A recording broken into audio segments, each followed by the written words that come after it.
One,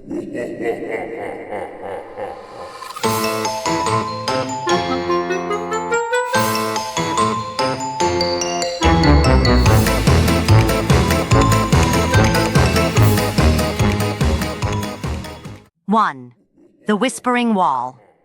Claire had always wanted her own space, and the charming old apartment felt perfect until the whispers began. The first few nights were uneventful.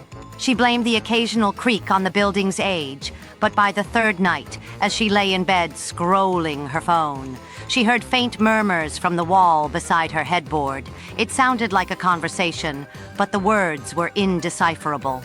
She assumed it was her neighbors and ignored it. The whispers continued every night. They were soft, but constant, and they always seemed to come from the same spot. Claire pressed her ear to the wall, hoping to hear better. "Hello," a voice whispered. She yanked her head back, her pulse pounding.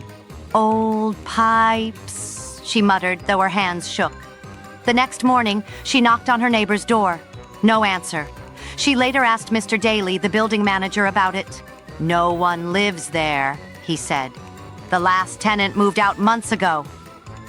Claire froze. "Are you sure?" "Positive.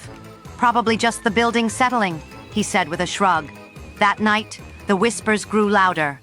This time, she could make out phrases, "Come closer."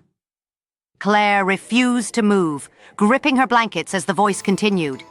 Then came the knocks. 3 deliberate thuds from the wall. "Who's there?" she whispered, her voice trembling. The only reply was another knock, harder this time. Claire didn't sleep.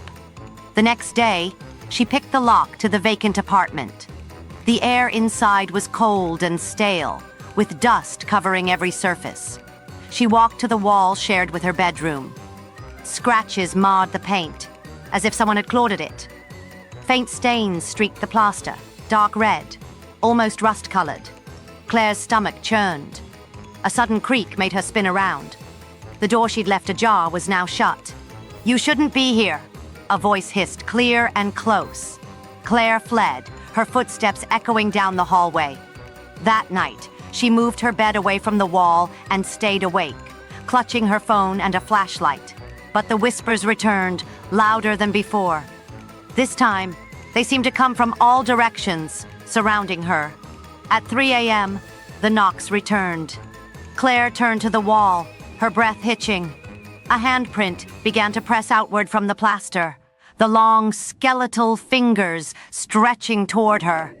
The knocks turned frantic, as if whatever was inside the wall was desperate to escape. Claire screamed and bolted from the apartment.